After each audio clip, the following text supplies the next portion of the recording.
Testing. We are live. Hey everyone, how are you doing tonight? So good to see y'all. So good to see everyone tonight. Welcome. So I don't know who all knows this. Some of you know this. So today, my baby's 3 weeks old. And he didn't sleep last night. and so I'm a little tired, but we have a great event planned for you this evening. We've got some phenomenal leaders who are going to be sharing about their experience, their lesson learned, everything around employee experience. How do you attract, retain best people? We have a lot of leaders here in the room tonight, and we have a couple hundred people who are attending virtually all around the world. So this is a really special evening. Thank you for coming out. We're super excited. I wanted to first introduce myself. My name is John Duisberg. I'm one of the co-founders of Cool Leaf with Prem Bhatia, my co-founder, and Sarwar, other co-founder. And we have our whole team here. We flew everybody in. And I wanted to shout out two people because we like to celebrate at Cool Leaf. So yesterday was Thomas's 1 year work anniversary. Where are you at, Thomas? He's over there. Okay. And yesterday also was Brandy's first day. Where's Brandy? Okay. So we like to celebrate. All right. So I wanted to give you a little bit of background about the Great Retention. Okay. So the vision, how all this all came together. About a year ago, everyone was talking about the buzzword, the Great Resignation, right? People leaving their company for different reasons, kind of a negative kind of conversation. And because of the work that we do at Cool Leaf around employee recognition, engagement, experience, we get to see these awesome things that are happening, that leaders are doing with their employees and kind of elevating that top workplace culture, but no one's talking about it. And so we decided, hey, we're going to put a spotlight on these really great things that are happening and share those stories. Right? And so the Great Retention, the podcast was born, and we interview different executive leaders to share about their experience, the good, the bad, the ugly, everything in between. Right, Seth? And so today we have some great leaders who are going to be sharing about their experience as well. But our vision is this becomes a movement. This becomes a community, right? That you can learn from other leaders to become a better leader for yourself, but to take these ideas and be able to apply it inside of your own organization, right? And so that's a little bit about the vision and the background for the Great Retention. And we're live, so we're streaming again all over. And so we're super excited to host you all here today. So I'm going to go ahead and invite our speakers up, Jeff, Donald, and Katie. And please give them a warm welcome. Cherie, good to see you. And we're going to get into it. And there's also going to be questions that, for the audience that we'll have time for. So, please be thinking of those good, hard questions for Jeff. All right. And so we're going to start off just by doing intros. And so we'll do intros, and we'll start with you, Katie, and just if you don't mind, just share a little bit about your leadership role, about Salesloft, the organization, and then we'll pass it to Jeff and to Donald here. Yeah, so excited to be here with all of you tonight. I'm Katie. I lead the HR and people team at Salesloft. We're headquartered here in Atlanta. We have about 950 employees. 150 of those people are in London. We have roughly 75 in Mexico. And then we just opened our Singapore office a few months ago, and we've got about 10 employees in Singapore. So that's what Salesloft looks like today. Awesome. Jeff. Yeah, that is just crazy to me, because a couple of years ago, I used to come to this office and visit Kyle in his there were like 4 of them. Yep. Doing like sales email. Actually, at that time, it was like LinkedIn scraping. tool, and I actually was one of their first clients. So it's amazing to think how big you are now. So that's awesome. For the past 5 years, I've been in a company called ParkMobile. Does anyone have the ParkMobile app? Awesome. Anyone know the zone number for Ponce City Market? That's 222. A lot of people like Ponce City Market here. That's awesome. Yeah. So ParkMobile started in Atlanta. I think one of the great tech stories here. This year, we hit the 40 million user milestone. So one of the biggest apps. We're actually I think we're number 3 in the navigation category of the App Store, only behind Google Maps and Waze. So a really great app. So when I joined, we had about 75 employees at the company. So decent size, kind of mid-sized business. When I left the company last month, we had about 225. So really amazing growth for that business. It was a super fun ride. And so, but growing from 4 people to almost 1,000, growing from 75 to 225, it's a lot of growing pains when you go through that transition. Absolutely. And Donald. Nice. Well, first I'll say hi to all the people there on LinkedIn, just because there's so many different stories now around borderless environments and hybrid work, and making sure that we engage those folks as well. My name is Donald Knight. I have the pleasure of being the Chief People Officer for Greenhouse Software. Many of you have probably received jobs because of our software. It's a hiring software company. We're a distributed company, so a little shy of 1,000 folks, roughly around 850. And we're very much people first. So I'm super excited about that. I also see a few greenies in the audience, one of which is Nia Darville, who leads our inclusion, diversity, equity, and allyship efforts as one of our leaders on that team. And she and I were just in Boston last night facilitating some great vulnerable conversation and connection with some of the Greenhouse folks there. So the fact that she was willing to make the flight back to Atlanta and still make this event, I want to just give you a shout out and say thank you.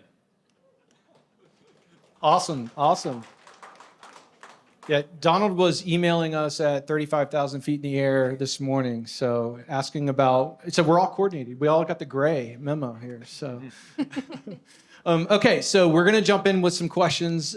Katie, I'm gonna start with you here, and pretty much every leader I talk to, they all agree, culture is the glue, right? The foundation, right? And I hear leaders talking about they want to create a winning culture, okay? So they want to create a winning culture. And so I want to ask, one, what does that mean to you as a people leader? What does that mean, winning culture mean in Salesloft? But also, we've got a tough macro environment right now, right? So, there's uncertainty, there's layoffs. So how do you navigate these macro conditions but stay true to your core when it comes to winning culture? Well, I think the first thing is that culture is not the ping pong table in the office, and it's not the free lunches that so many of us used to have. Many of us don't even have offices anymore to have that.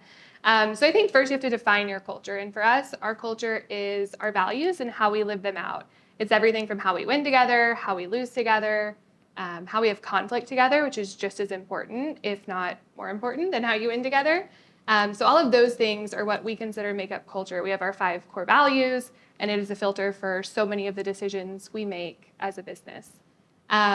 We define a winning culture as attracting and retaining the top talent. I view that as what my team is responsible for and where we spend a lot of our time, and it's something that we constantly have to redefine, whether it's COVID and we're no longer in the office together, or we're shifting and are going through the macroeconomic environment that we're in today.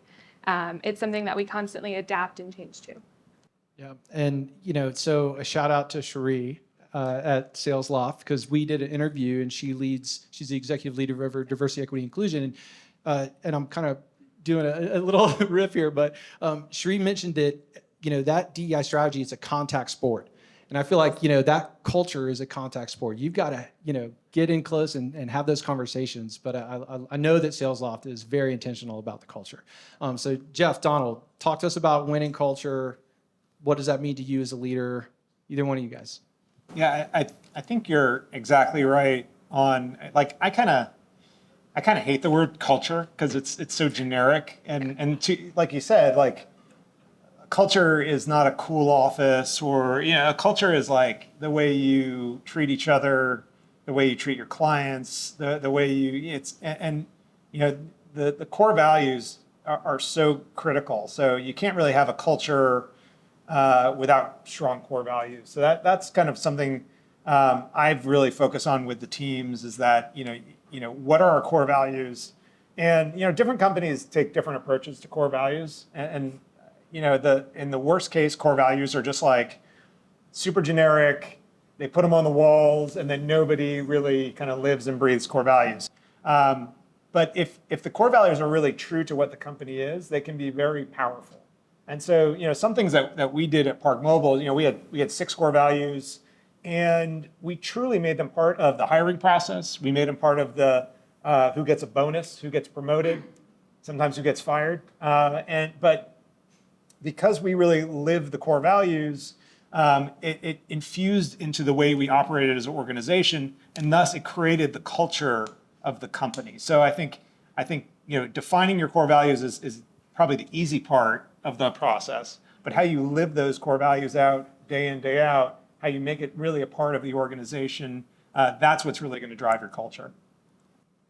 Yeah, I would echo those same sentiments. I think when it comes to culture, it's constant, right? So it's something that you constantly have to like mind and nurture. I think the other thing I would say is like to your point, Jeff, around like people that may put values on the wall. Like we see this now with candidates, right? Like they're joining these organizations and they're finding out they've been catfished.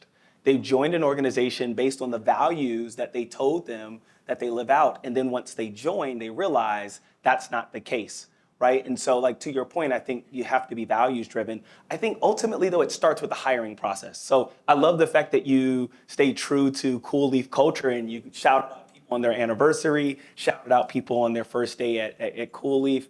To me, like I think it starts with hiring, and it's this idea around like how do you bake in on the front end of the process when you're bringing people on, and really like mine your shop and be very intentional around the cultural additions or enhancers that you're adding to your community. For me personally, I am a little bit biased. I know I probably shouldn't say that I'm biased, but I'm super biased because I know what ParkMobile and Salesloft do from an investment on their hiring, because they're both greenhouse clients. And so when they tell you, when Jeff says that it's actually baked into the hiring process around the values, I know, I can see it. I can go into the platform and see how they're baking that in. But I believe when you start to talk about like a winning culture, winning doesn't start once somebody starts. It actually starts when you're actually trying to recruit them from a candidate perspective. I love that. It's the full employee experience, even before they start. Exactly. Yeah. So Jeff, I'm gonna navigate to a topic that you mentioned about how do you bring core values to life, okay? And every leader in this room and online, they've had to navigate this distributed teams, remote environment now, right? And so now you're hiring people, and they've never met anybody. Those things that you used to do, perhaps, well, it's not the same what you're doing anymore, right? And so how do you, at ParkMobile, what were some of the lessons learned, right? How did you bring those values to life, right? Or give us, any stories, good, bad, anything in between that you can share when it comes to distributed teams and still being able to create that winning culture. Yeah. But not using the word culture. So we made some mistakes, I think, early on when everyone went home, because we were all 5 days a week in the office for the most part. 75% of our company is in Atlanta, 25% are in the field, mostly salespeople. But so we were kind of like a, butts and seats kind of culture. Like people were there, they liked to be there. It was really fun. We back pre-COVID, everyone kind of liked to be in the office, so that was great. But then COVID happened, and we're like, okay, we need to do everything we did in person on Zoom. And I think that was a huge mistake. And I will never go to another Zoom happy hour in my life, because it's the worst thing ever. But we did everything on Zoom. And I think a lot of companies did this because we were like kind of trying our best to recreate a great in-person culture virtually. And I think that the lesson learned there is you can't force a culture on Zoom. That there are things you can't do on Zoom that are that you can do in person. And so we learned after a year that nobody wants to go to Zoom happy hours. Nobody wants to do all these kind of Zoom, scavenger hunts and culture events. And luckily, we got to a point where things were reopening. And I think the most important thing that we found is even if you're not going to be in office all the time, even if people are going to work kind of hybrid, you got to get the team together a lot. And a lot could be once a month, it could be once a quarter, it could be more frequent. But when we started getting people back together in person, and sometimes it was for meetings, and sometimes it was for fun, more often than not for fun, we really saw sort of the culture that was drained by Zoom come back. And so I think the lesson was you got to get back together. And I know everyone's virtual and hybrid and distributed teams, but you got to bake into your budgets travel for people to come in and get together, because I just don't believe a great company and a great culture could be 100% remote where nobody gets to know each other. And like as evidence to that, almost all of our employee churn during COVID was people that had joined during COVID. And all of our retention were people that had been with the company pre-COVID and they had kind of drank the Kool-Aid and they kind of knew it. So it's a good sign that just being purely virtual is going to have a lot of challenges. So I think the big learning was that yes, give people the flexibility. I don't think companies are going back to 5 days a week in the office, but leaders, instead of just doing, assuming everyone's going to be in the office, you have to really be intentional about getting teams together in person, because that's what's really going to build up the culture. Yeah, I love just from a leadership perspective, okay, we're going to build this into the budget. Right? That's part of it too. Katie, any thoughts in terms of the distributed teams and how you maintain that? Our story is very similar to ParkMobile's. The majority of our employees were in Atlanta before COVID, in the office 5 days a week. A handful of people were distributed. But since being remote, we've seen a lot of the same things. What we lost was those serendipitous interactions that you would get when you just showed up every day at 8:45 and someone else did, and you guys got coffee at the same time. You really don't have a reason to interact, but you talk to them every day about their kids and their life, and you get to build those relationships. And so we looked at who does this best outside of workforces, because everyone's struggling with this and there's not a silver bullet. And one of the things that we looked at was actually religious organizations. They're great at building communities within their populations. And so we looked at how do they do that. And we started this program called Lofter Groups that is similar to what a lot of different religious organizations do, kind of a once a week Bible study or youth group or whatever that looks like. And they all have a different topic. There's a start time and end time. We have a different senior leader host them. And it's any topic from parenting, gardening, video games, professional development. I want to learn more about time management. I want to learn more about negotiation skills from our sales leader who's hosting one. And so it just gave a different population within the organization an opportunity to connect and build relationships. And some of them re-upped and now just have their own kind of informal groups. Our parenting group most of them are in Atlanta and they get together regularly in person once a month, but we've had other groups kind of start and stop over time. And so it's something we sponsor internally quarterly, and then employees have the opportunity to re-up or join a different one or take the next quarter off. And so that's one way we've found that has helped kind of build some of those serendipitous interactions that we've lost. Donald. Yeah, trying to make sure I'm very mindful.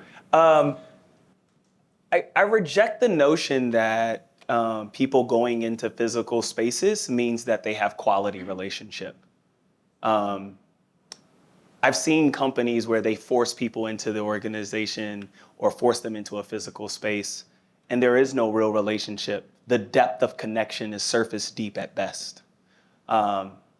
And so I totally agree with what you're saying, Jeff, and around this idea around connection.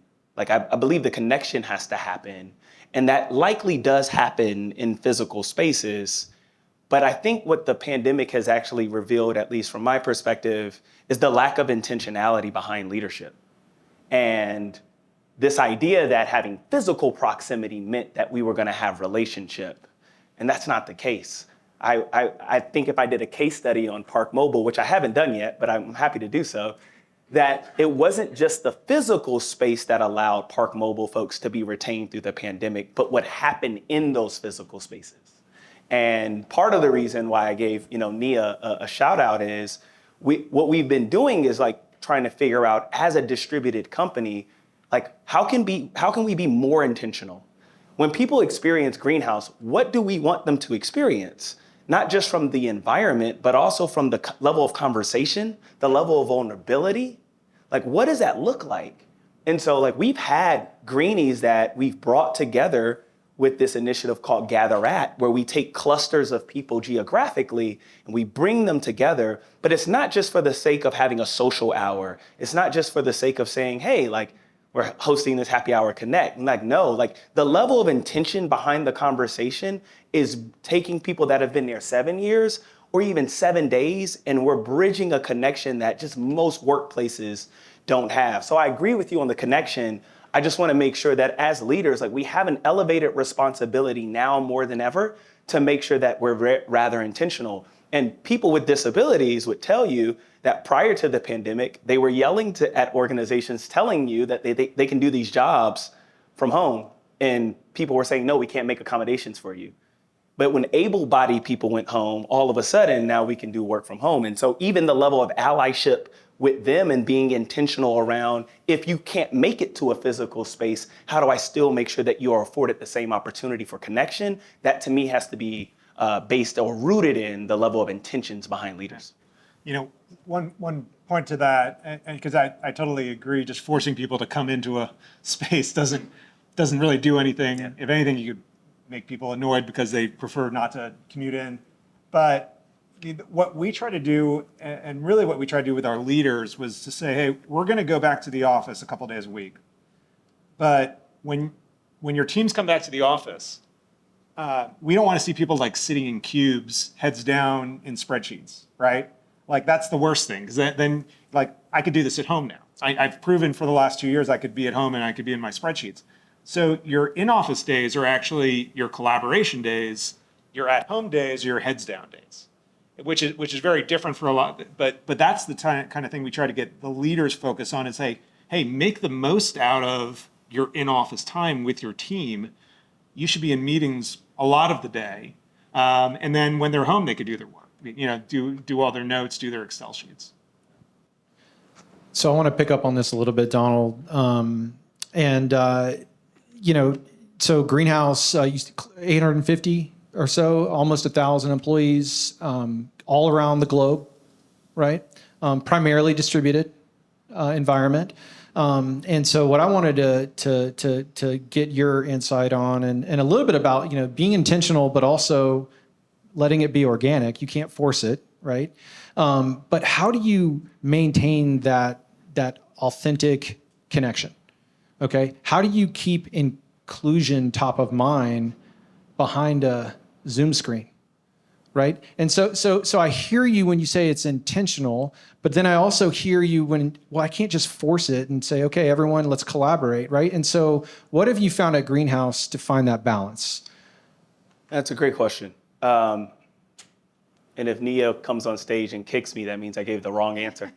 I think one of the things that we subscribe to, though, is that most companies have a DE&I team of some shape or form.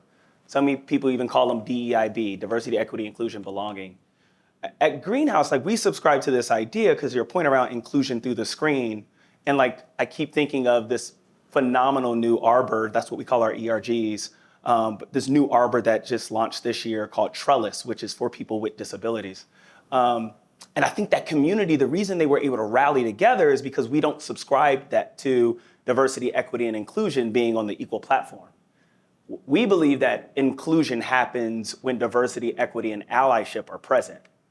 And the allyship piece is important because the allyship piece is the thing that says, if you're not in this physical space, we all still join a device, even if we decided to come into the office. The allyship says that we have prompts for people for them to understand the importance of putting your pronouns. So your pronouns are it's not a task, it's not extra homework, it's creating an environment for people who may not subscribe to what you may think are their default pronouns, feeling accepted in the environment when they show up to shared spaces. And so it's like this idea that every great idea starts with inclusion. And so I think that in itself is a shift in the market. And I've sat with enough CPOs recently that they were like, we're missing the mark on allyship. How do I get with your idea team and figure out how do I operationalize that at my company? So I think that's the first piece. I think the second piece though is like, I think Jeff, you did a really good job like talking about some of the learnings, right? And Katie, I know, has done this as well at Salesloft. It's like companies also have to be willing to omit when there's opportunities where hindsight 2020, we didn't get this right on the front end. And so I think when you look at like Greenhouse, for example, like we had offices that people were actually physically going into prior to the pandemic. But as a result of the pandemic, what it did is it accelerated this idea of like, why are we restricting ourselves on where we tap into great talent? Like, I mean, if you look at the headline today, like Mark Zuckerberg and like Facebook have like laid off almost 13% of their organization, right? And so does that mean that those folks are no longer worthy of great opportunities simply because they're not sitting in a state where you have an entity? And so like this idea around learnings around like, how do we really want to make sure we lean in on this opportunity that whether you're in a physical space or not in a physical space, that there's a place for you here at Greenhouse. There's a contribution you can make to our success as an organization and even our culture. And I think through that and having folks like Jamie Adasi, who leads our idea team, or people like Nia, who are advocates on our idea team, they continue to hold us accountable. We also subscribe to this idea that it's a shared responsibility. And so like, I have a responsibility if I'm in a space that is predominantly occupied by men and a woman is on the phone and she's zooming in, if you don't allow her the opportunity to speak, I will cut you off. Like legit will cut you off and say, hey, hold on, like you need to make sure that her voice is heard. And this idea is like, you gotta create oxygen in the room. Like if I did a show of hands right now, I won't do this because I don't want to offend any of your prior employers, but like there's people that have been working at places that are suffocating environments, right? And so like our role is like, how do we create as much oxygen in the room for everybody in the room? And so like that's how we are able to hold each other accountable, whether in person or remote. Love it. Love it. Let's create some oxygen. Katie, so you mentioned a little bit about lofter groups, right? So talk to us about, and I think you mentioned that you do them quarterly. So talk to us a little bit about how that helps create inclusion, how that creates connection, or am I making an assumption that that is part of that overall connection strategy? Yeah, no. So we created the Lofter groups to build connection. We realized that's what we were missing.